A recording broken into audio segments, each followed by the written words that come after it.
Good time zone.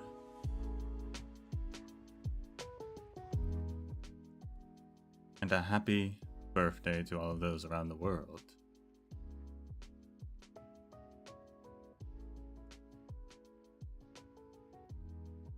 We're here with reading all of the books added in 3.6. I found the last one after stream.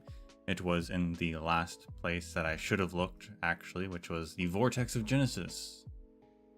The only other zone that continuously gets updated. Forgot about that.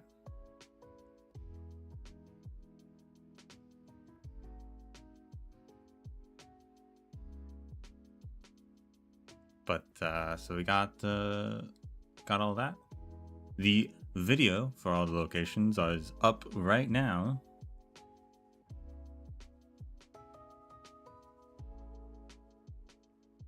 And as before, we will just read through them. We got 6 books. One is a 2-parter.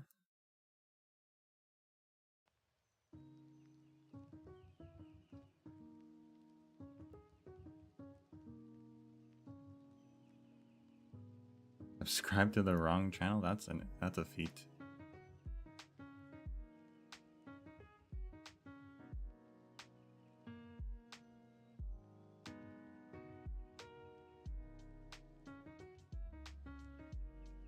Without further ado,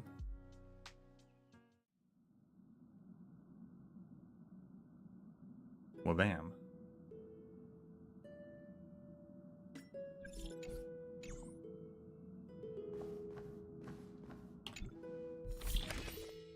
gotta choose a song. Now, there is a song I have in mind. I don't know if we have the thing for it, though. Is this it? Yes, perfect. I really like the new background music for the Grove of Epiphany.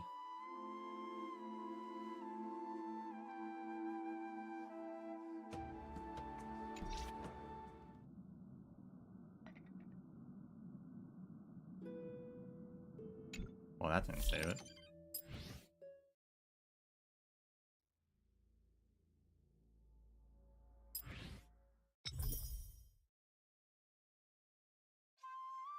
I'm missing these songs. I think this is an old song, too. Oh, yeah, they just have to buy them. Anyway.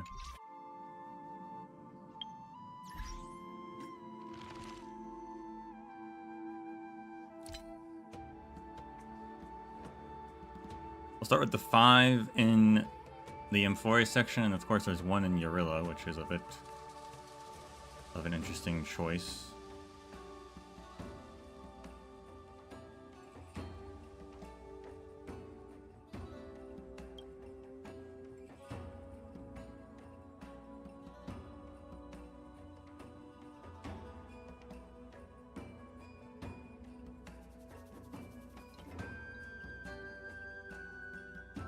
So, number 1, first collectible, Mountain Dwellers, the Dromus Rider Family, written during Ptolemy's twilight years, who was a comrade of Mighty. This account details how Geocles created the Dromus Legion over 1,000 years ago. It follows their meteoric rise in Amphorius and the treachery that ultimately sealed their fate.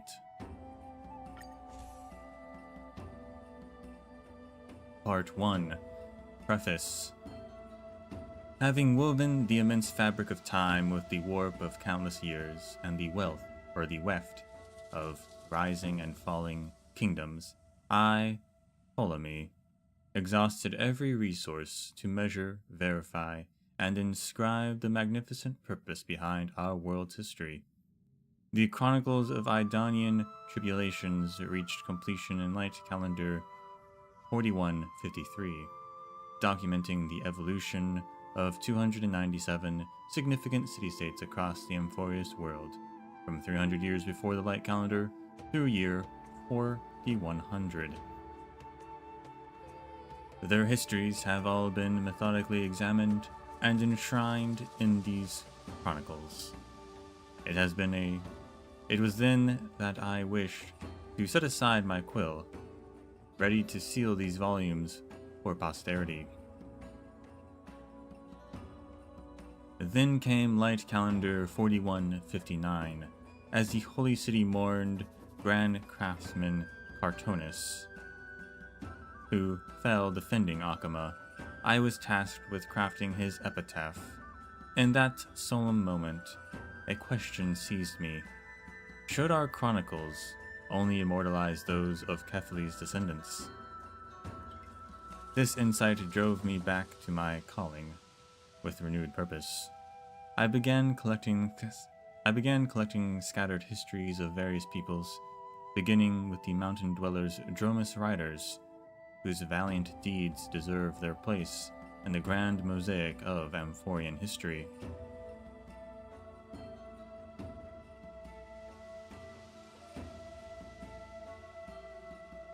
Volume 2, The Creation of the Dromus Riders. Skipping Volume 1, I see. After Geocles the Mountain Breaker set the Kampa Mountains ablaze with a revolution, leading his people from their dire circumstances into historical spotlight, internal divisions quickly appeared among the mountain dwellers.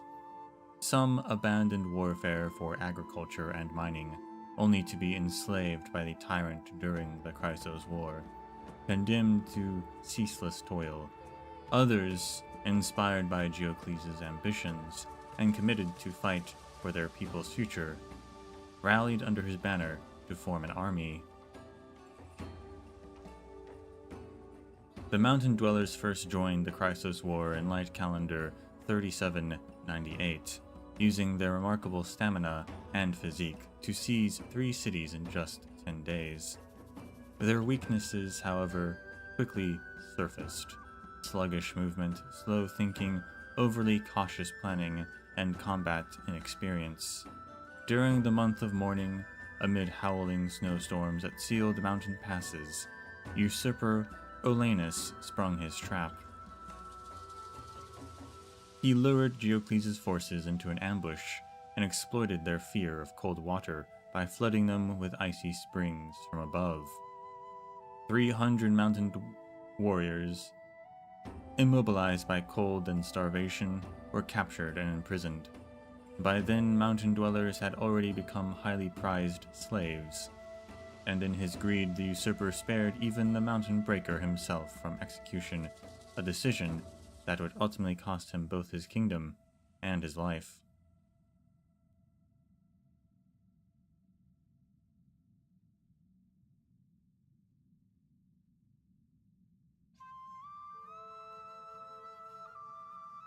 The dungeon contained not just the newly captured mountain elite warriors, but also dozens of dromuses. These earth creatures were highly coveted by merchants. The strong ones served as beasts of burden, while the weak and old became meat rations for armies. Being creations of Georios like the dromuses, mountain dwellers naturally speak the dromus tongue. When the guards grew careless, Geocles sneaked into the enclosures and shared his plan, persuading all the dromuses to join his righteous cause. After the snow melted, the usurper ordered the prisoners transferred. As soon as the dungeon doors opened, dust clouds erupted. The mountain dwellers drove the dromuses forward like thunderbolts, instantly crushing the usurper and his troops into a bloody mess. Why were there dromuses in the dungeon? Kinda weird. After overthrowing the tyrant and freeing Olanus, the mountain dwellers established their base and began honing their military skills. During this period, Geocles devoted himself to studying warfare strategy day and night while training his forces, eventually forging an elite cavalry of dromus riders. Unlike their infantry, these dromus riders eliminated the problem of sluggish movement while maximizing the ferocity of the dromus. Once their charge gained momentum, none could stand against them. Though some tried setting traps, few could effectively contain dromuses, and the battle-wise Geocles rarely fell for such tactics. By Light Calendar 3840, the dromus riders were feared throughout Amphorius. From their Olanus Plateau fortress, they proclaimed themselves defenders of Earth's creatures, with no kingdom daring to challenge them. When Cremnoan forces attempted to intercept Geocles, understanding the limitations of pitched battles, smashed their front lines before swiftly withdrawing, leaving the Cremnoan troops without recourse.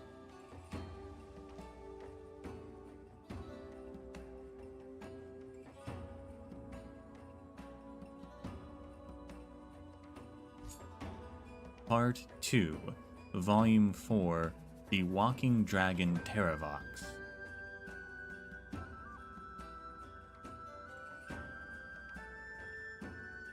Which I just now realized. Terravox, is his name literally just Earth Speaker?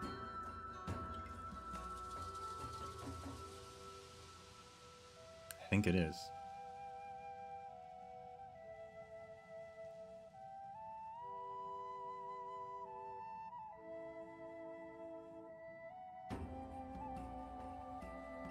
In the year 3865 of the Light Calendar, Aquila experienced unstable weather. While inland Amphorius was struck by alternating droughts and floods, crops failed before harvest, and the land became littered with corpses of the starved. Faced with famine, the nations turned their eyes to Earth's creations, slaughtering their kind to fill their kitchens. According to historical records, species such as the fearful birds and the Obduban pigeons, which should have thrived in the wilds, were hunted to extinction within just 5 years. Wow. To protect his kin, Geocles led the Dromus Legion on raids across the land again and again.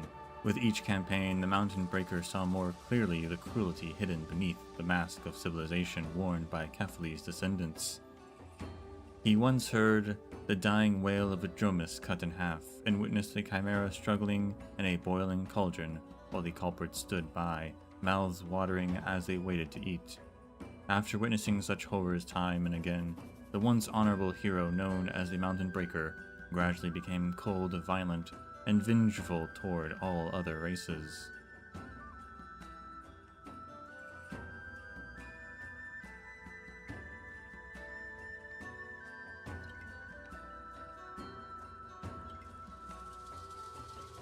In the month of Everday in Light Calendar 3868, the Dromus Legion launched an expedition to the Silo-Kosas Peninsula, rescuing Dromuses trapped by the Black Tide.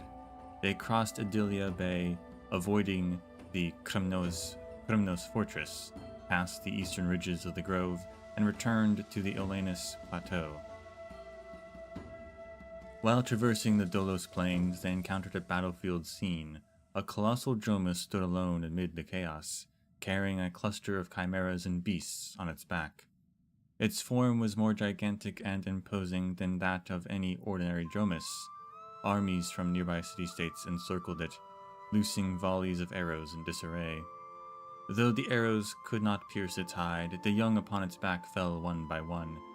In that moment, its body was soaked in red as if draped in a robe of blood, and its anguished cry shook the land.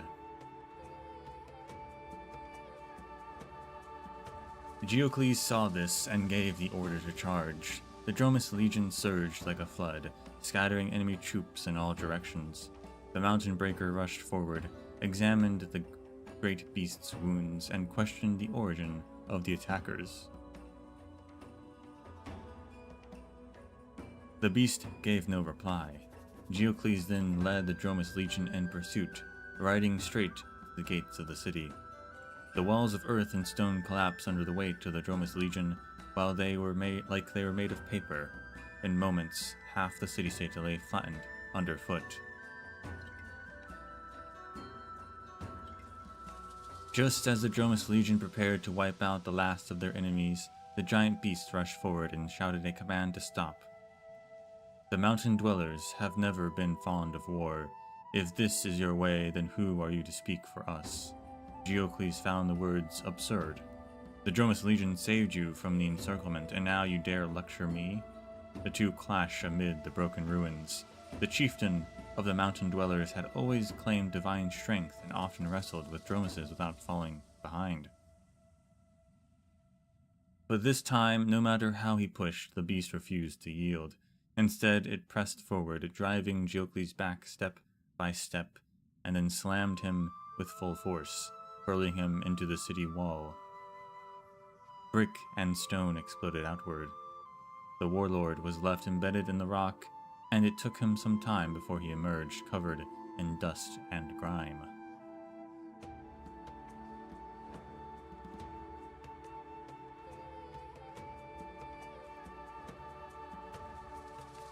The arrival of mighty Terravox sealed the final gap in the Dromus Legion's rise to power. In the past, the mountain dwellers had Geocles to lead them. Now the Dromuses moved under the command of the Dromus King. The traps once crafted to counter them had become meaningless. In every battle, Terravox charged ahead, turning his power to shatter mountains and his armor resistant to blade or metal into a force that crushed all obstacles beneath his feet. Terravox's most vital role was to cleanse the lingering violence within the army. At that time, Geocles, the first among the mountain dwellers to raise a banner in rebellion, led his iron cavalry across city-states. Though his cause was just, he gradually lost his mercy. After entering the camp, Terravox rekindled the mountain dwellers' ancestral sense of kindness.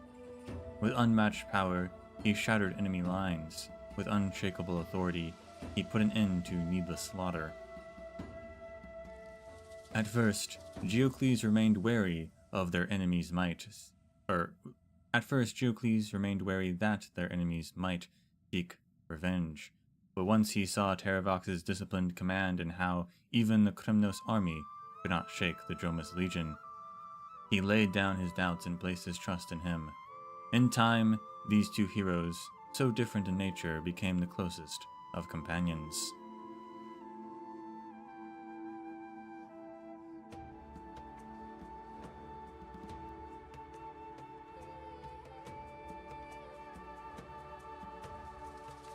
Terravox softened the mountain dweller's wrath, or the mountain breaker's wrath, with his own gentleness, while the mountain breaker's hardened path also left its imprint on Terravox. The ancient Dromus, who had lived apart from humankind for over 5 millennia, first came to understand that it meant to be accused, to witness the cruelty of human hearts, and to face betrayal. As the one who had once defied ancestral law and fled his homeland, Geocles understood these things well. Before the Leviathan, who had never broken an oath, he passed on the philosophy of betrayal and survival not with speeches, but through his every action. By then, the bond between man and beast had become inseparable. Over 50 years later, during the assault on Georios, the mountain breaker witnessed his most trusted comrade turned traitor, and the once invincible Dromus Legion collapsed like a breached dam. He refused to surrender and fell into a rocky abyss. Only survival is worth blind loyalty. All else must be betrayed.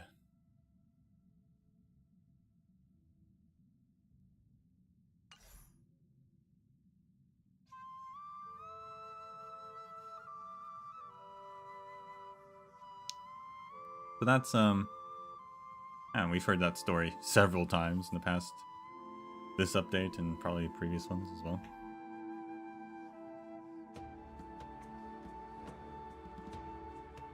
Nothing really new there. Unless you consider the mountain dwellers potentially being as scared of cold water a thing.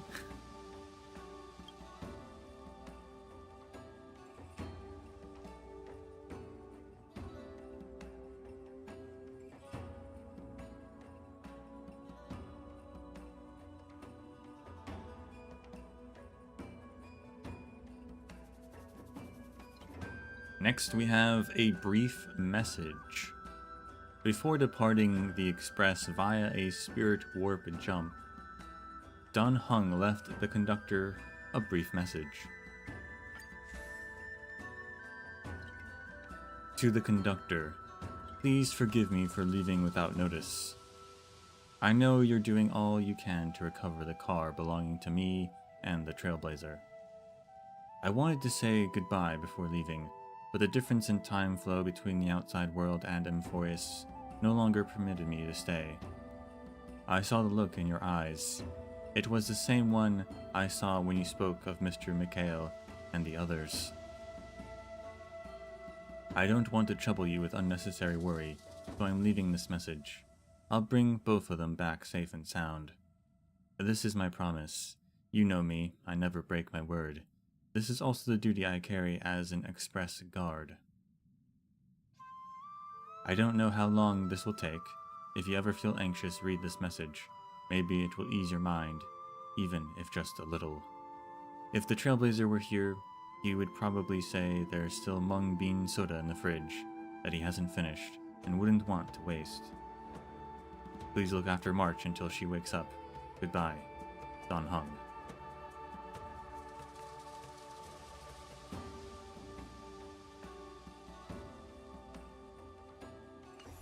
Who drinks mung bean soda?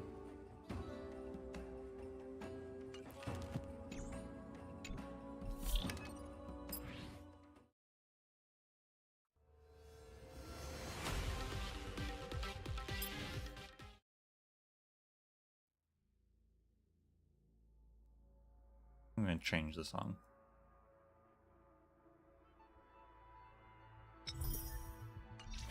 Try this one. I like Sacred Grove, but it's also kind of loud.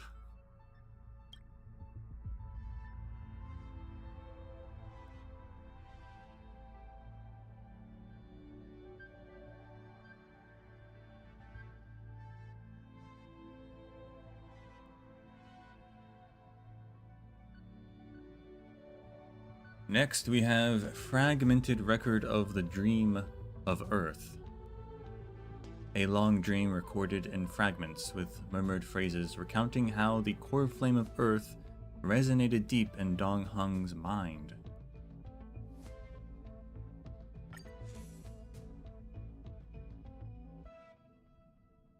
Did the Dong Hung write this?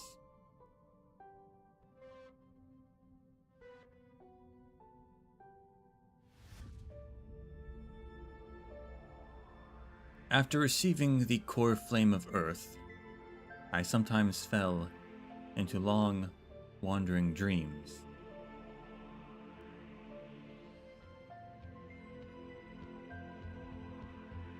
I believed that this might have been the result of the core flame of Earth resonating with me. Those dreamscapes were often composed of fragmented, irrational sensations that could not be stored as long-term memories. I could only record the glimpses I had seen, illogical and imprecise. A giant tree filled my vision, its canopy blotting out the sky. Every falling leaf turned into life. Countless creatures ran toward me, surrounding me layer by layer. Birds came to rest on my shoulders. Chimeras played at my feet, pressing close to me. I felt like a slow-moving dromus, watching over the great tree. Then the tree spoke to me. I am dying. I felt it too. The great tree truly was about to die. When I die, please bury me. But how does one bury a tree? Give me to the carpenters in that village nearby. Let them use my body to build a great ship. Then take these little ones, ride upon me, and leave this land behind. I nodded in silence. The great tree raised its voice again and said, "The sun will rise and fall, won't it? Stay with me like this and protect me for 100 years. For 100 years, please keep sailing on this wooden ship, waiting for me. I promise I'll come back to see you." The great tree never shed another leaf, nor did it fall. Yet something inside it seemed to collapse all at once. The great tree was dead. I went to the village. After hearing my explanation, the workers began shaping the great tree into a great ship. With the passing of time, the wood soon began to rot, but new planks were fitted to replace the old. In the end, the ship was ready to sail. I invited all living beings aboard, and we drifted slowly on the water. I told myself that from this moment on, I would wait 100 years. Just as the great tree had said, the sun rises in the east and sets in the west, sinking in silence and flame. That was the first sun. Soon the sun rose and set again. I counted it in my heart. That was the second, and then I lost track of how many I had seen. When I came to my senses, the wooden ship was already sailing beneath the stars. In the far reaches of the cosmos, I caught sight of a single star at dawn, twinkling in silence. Only then did I realize 100 years had already passed. It was just one night's dream. I once heard someone say that myths are dreamscapes shared by many, and dreamscapes are myths for one alone. What this dream was meant to reveal, I do not know. Perhaps it was merely the projection of a wish.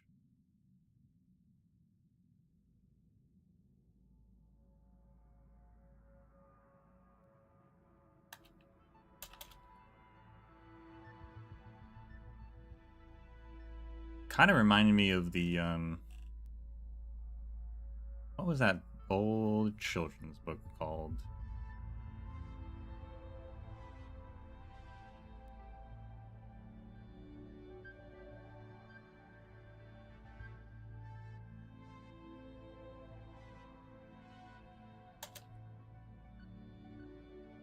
think the Giving Tree.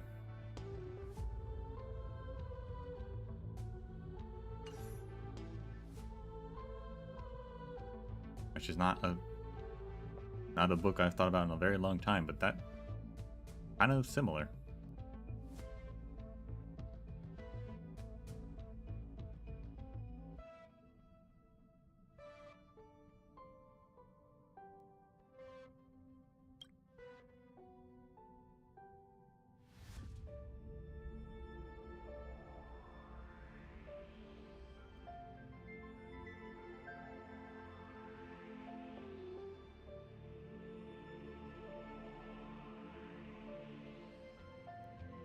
Next up, we have Adventures of the Rosy Celestial Maiden. A mysterious street vendor's book from Akama. Could the actual author be the Rosy Celestial Maiden herself? Is she really not a ghost?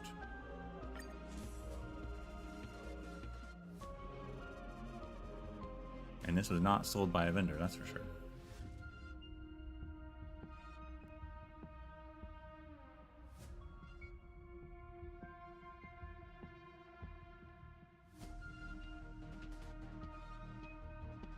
Looks like I've got a grasp on what's going on. I didn't physically enter this world. I might just be a ghost. A ghost named Rosy Celestial Maiden. I hope I don't scare anyone.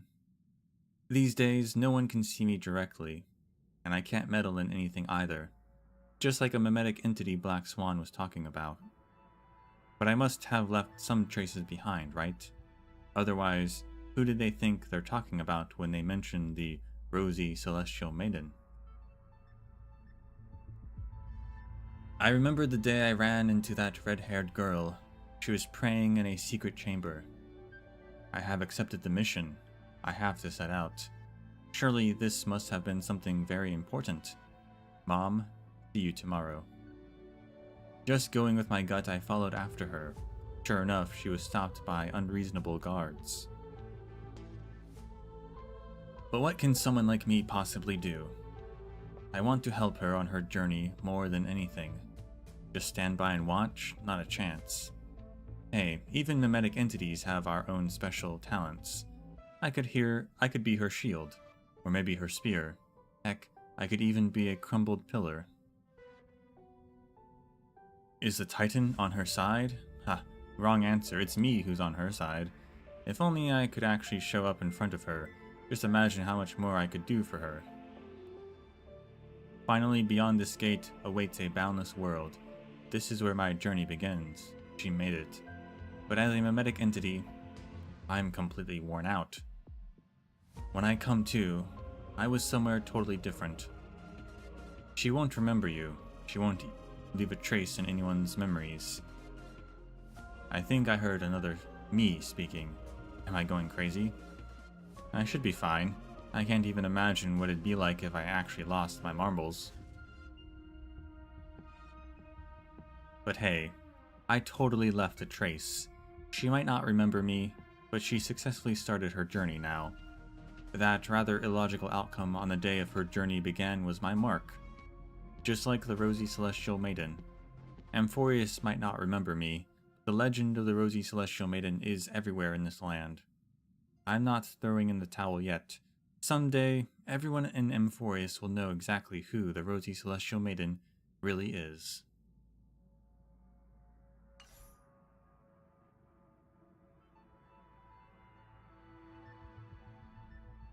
Maybe next update.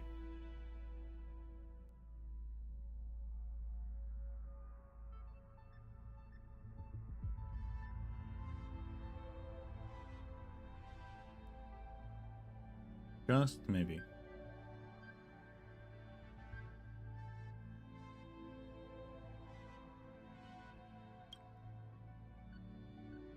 Next up we have Amphorius Trailblaze Log before the Era Nova. After returning to Amphorius, Dan Heng wrote this Trailblaze record. Did a certain pretty girl leave her comments this time?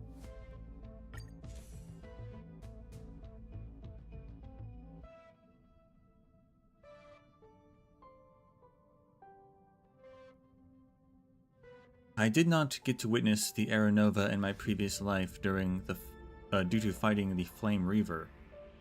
Little did I expect that now I had the chance to witness it firsthand in this life. Odd. I've gotten used to phrases like past and present lives.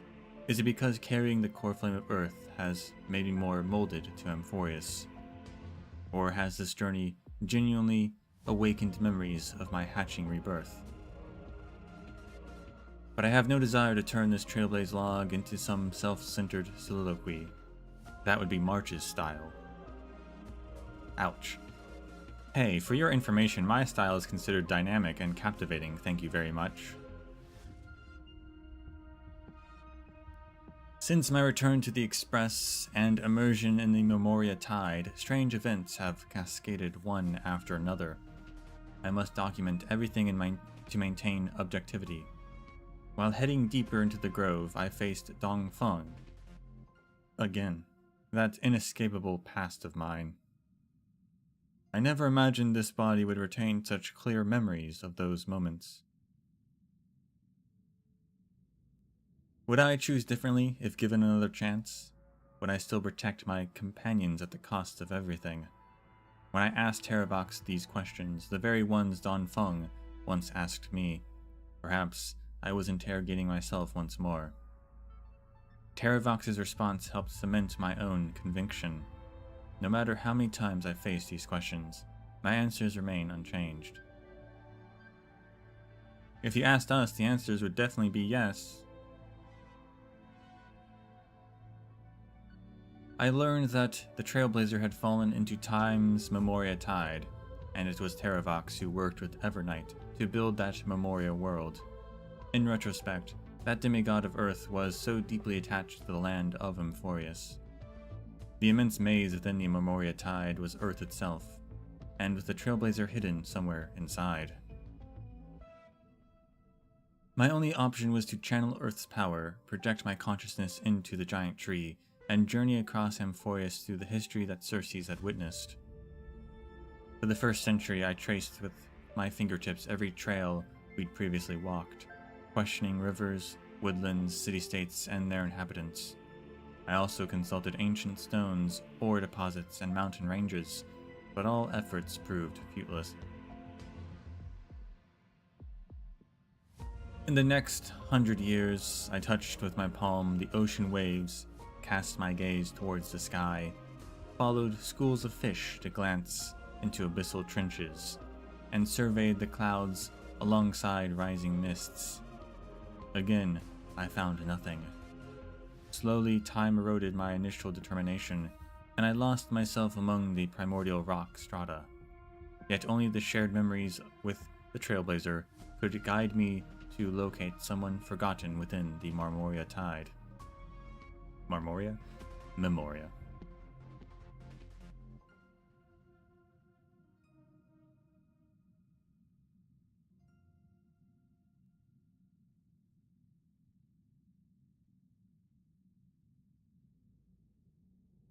These recollections continuously emerged in my mind, rekindling my original purpose and eventually leading me to the Trailblazer.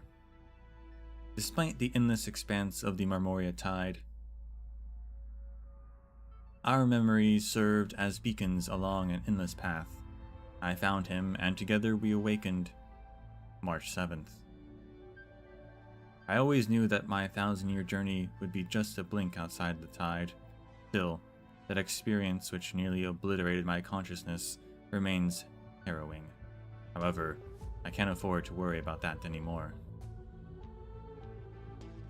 So sorry for putting everyone through all that trouble, but then again, I guess I really am a girl with mysterious powers after all.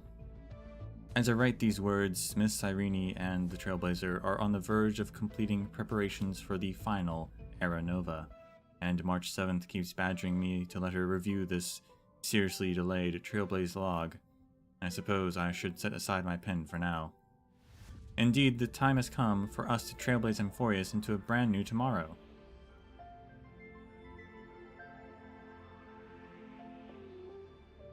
I like that this explained that cutscene we saw, because it was a pretty cutscene, but like, didn't explain anything about what it meant. So now we know. Dan Heng went on a like spiritual memory journey using Circes, actually, which is interesting, for I guess 1,000 years to free us.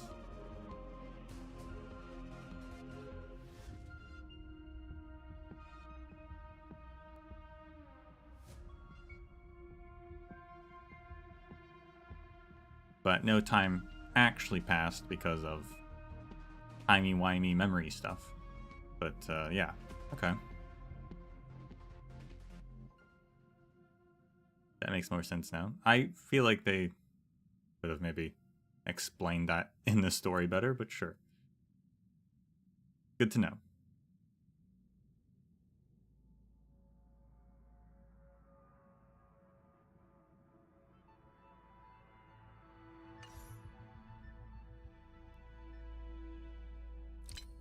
And last, we have in this Urillo section, March's Trailblazing Diary. With her new Belobog journal in hand, March wanted to reminisce about her travels before reaching the Frozen City.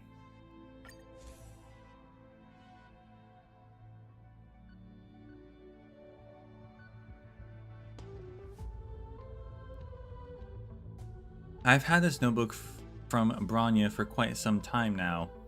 I really did plan to document our past trailblazing expeditions. I promised to help the Trailblazer catch up on everything after all. But, whenever I get serious about writing, something way more fun always happens, every single time. Is the Trailblazer some kind of comedy genius? Today, he's been roped into a big cleanup for the Express, so I finally have my chance. Wait, why does this make me sound like I'm up to no good? But hey, everything happened ages ago. Your memory's a bit fuzzy, so you'll have to forgive any gaps. Hang on, who am I even being polite to?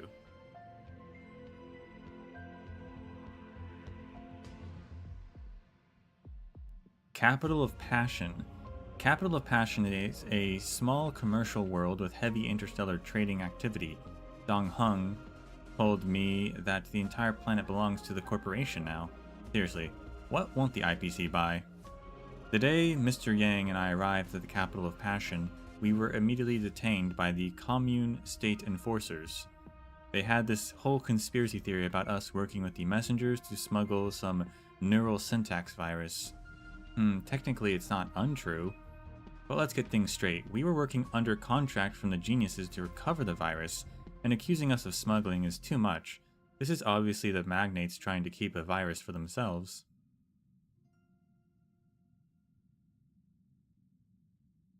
By the way, the Messengers is quite a famed organization at the Capital of Passion.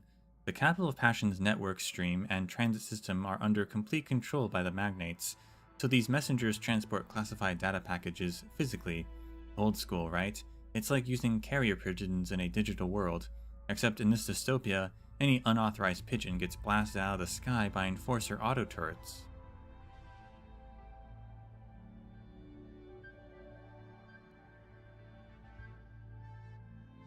Long story short, I can't remember how it started or finished, but we ended up at this massive concert broadcasted throughout the cosmos. The neural syntax virus transmitted through language, meaning everyone at the concert would get infected. Thanks to a local messenger named Broadster, we managed to neutralize the virus and prevent it spreading. I'm definitely downplaying how exciting it all was, but the important part is that we stopped the disaster. The show continued as planned, and everything worked out perfectly in the end. Well, we the Nameless saved the universe one more time.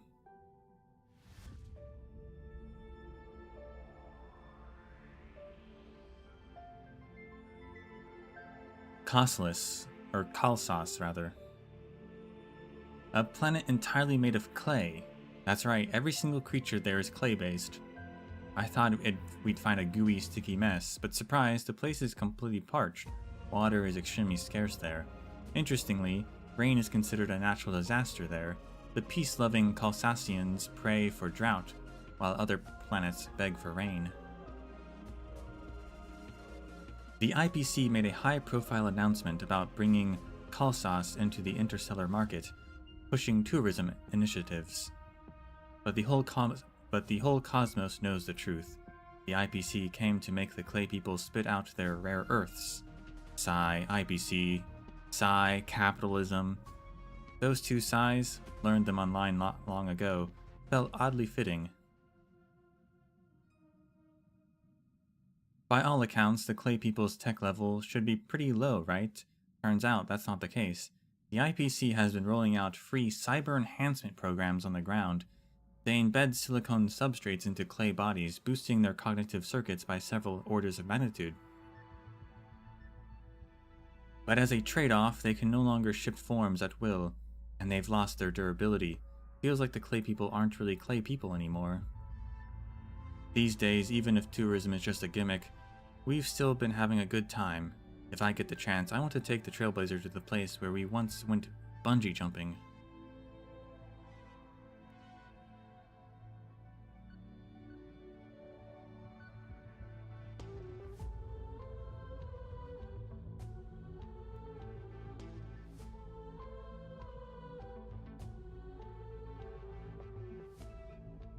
Taikian.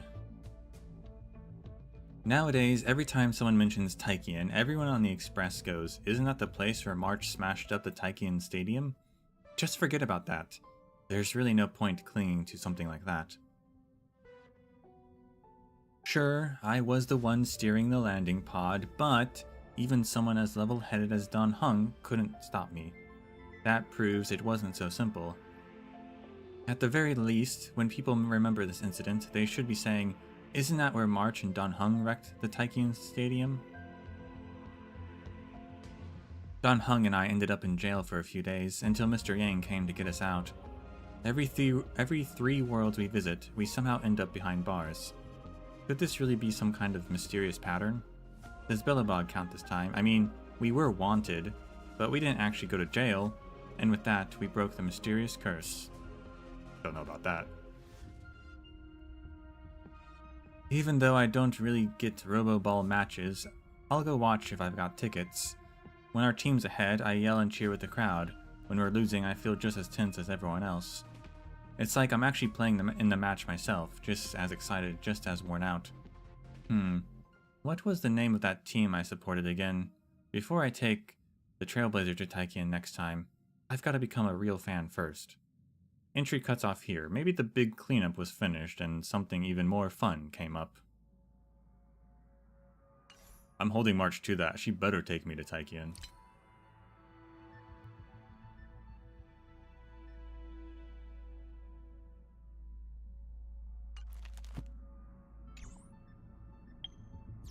And that's all 6 books. Very short this time.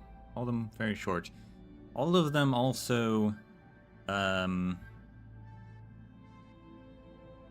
pretty much, except for that last one, which is great. That was a good one. The last one, March's Diary, is good because we actually learned just some neat little things about the universe. But everything else is like, we already know all of this. They've talked about Heravox's story and like the Rosy Celestial Maiden story with Tribios. Like they've already told that several times, so nothing was actually new. Besides the March thing and the explaining what actually happened with Don Hung in that cinematic, which I appreciate, but everything else was just rehashing.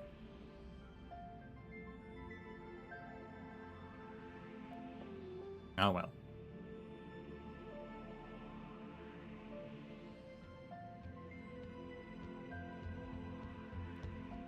That is all 6. Very short this time.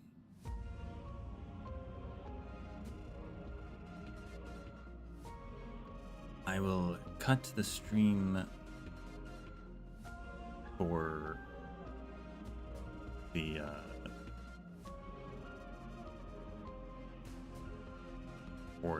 VOD.